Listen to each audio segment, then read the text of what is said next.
बाहर के कपड़ों कटे नहीं है, तो ओला सुधार करके तुरंत सुधार किया जाए।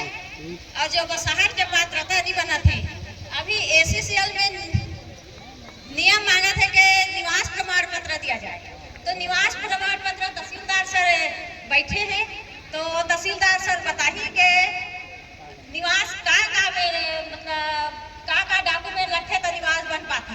कबर कि हमारे गांव में ऐसा महिला है, जैसे कि विधवा महिला है, परित्यक्ता महिला है, जो अनपढ़ है, ओमन के निवास कैसे टाइप के बन पाए। सर एक बार निवास का तो निवास में तो अब कोई बन के ऊपर है सर, तहसीलदार ऊपर, और जो मुआवजा कटे हैं तो ACCL के ऊपर है।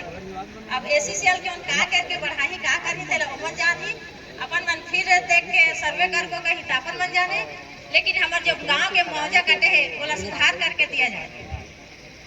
और जो अभी पानी बहुत जगह पहुंचत नहीं है, मोर कर सूचना जाते कि हमारे घर नहीं आते पानी, लेकिन ओहू जगह भी पहुंचना चाहिए पानी। पानी के तो बहुत समस्या है, हमारे गांव में तालाब है ना, कुछ नहीं है, बोर है वो भी सूखा पड़े है। तो हमारे यहाँ कम से कम 30 टैंकर पानी जरूरी है, तो 30 टैंकर में हर मोहल्ला कम से कम 3-3 टैंकर पहुंची तो भी कवर नहीं होगी। तो ये नोट करिए ACCL वाला मन।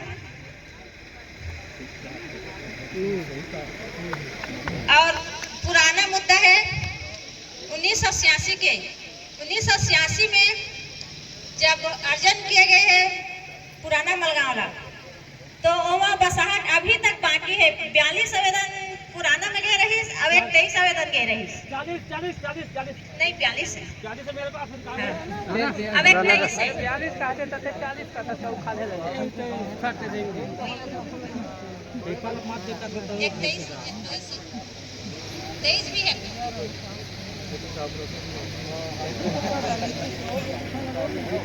को पूरा बना है, नया वाला हमारे पुराने बसिंदों का काट दिया गया है।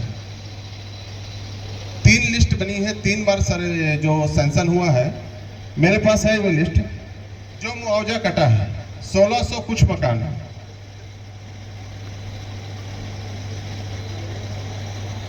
टोटल 1638 मकान है।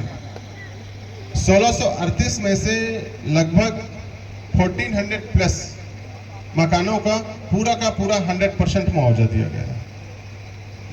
मात्र 10 से 15% मकान ऐसे हैं जो डाउटफुल थे और जो बाद में बने, उन मकानों का मुआवजा काटा गया, और मुआवजा नियम से काटा गया। ऐसा नहीं कि नियम से बाहर जाकर काटा गया, और ऐसा पहली बार भी नहीं कि पहली बार मलगांव में ही मुआवजा कटा है। मुआवजा इससे पहले भी कटे हैं, ग्योरा में भी कटे हैं, कुसमुंडा में भी कटे हैं, यहाँ कटे हैं कि नहीं कटे मुझे नहीं पता दीपका में, क्योंकि दीपका में मलगांव को ही मेरे साथ, लेकिन मात्र 15%, और वो उन्हीं मकानों का जो मकान बाद में बने।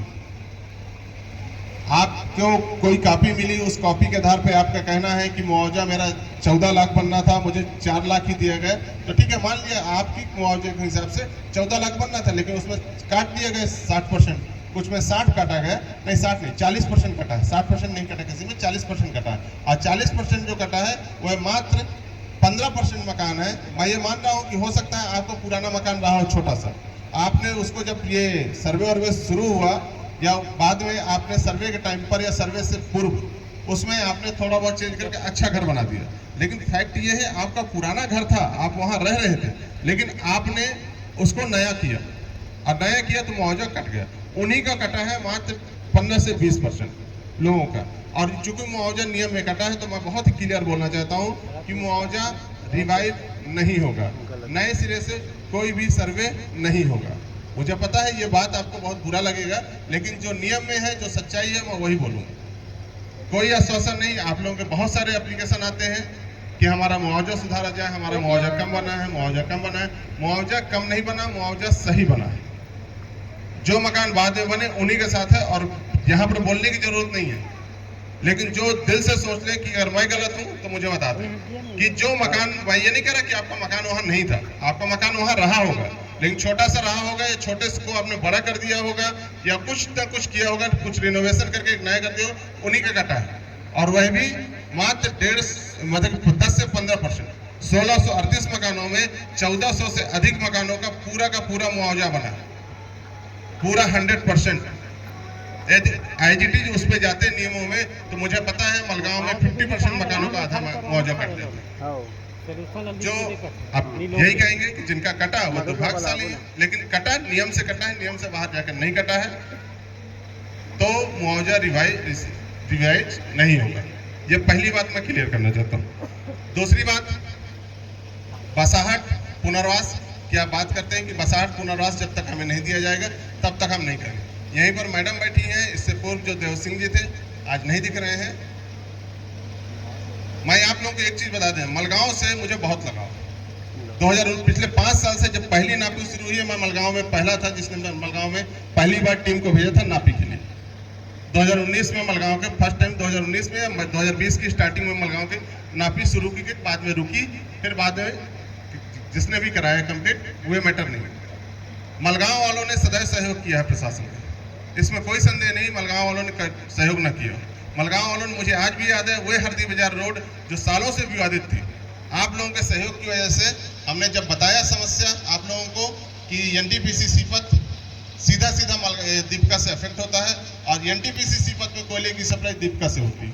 ये आप सभी को पता है, जितने भी यहाँ खड़े हैं। कुछ लोगों को नहीं होगा, लगभग सभी को 90% लोगों को पता है कि एनटीपीसी सीपत को सप्लाई, कोयले की सप्लाई दीपका से होती है। एनटीपीसी सीपत में कोयले की कमी पड़ी तो सिर्फ 1-2 गांव नहीं प्रभावित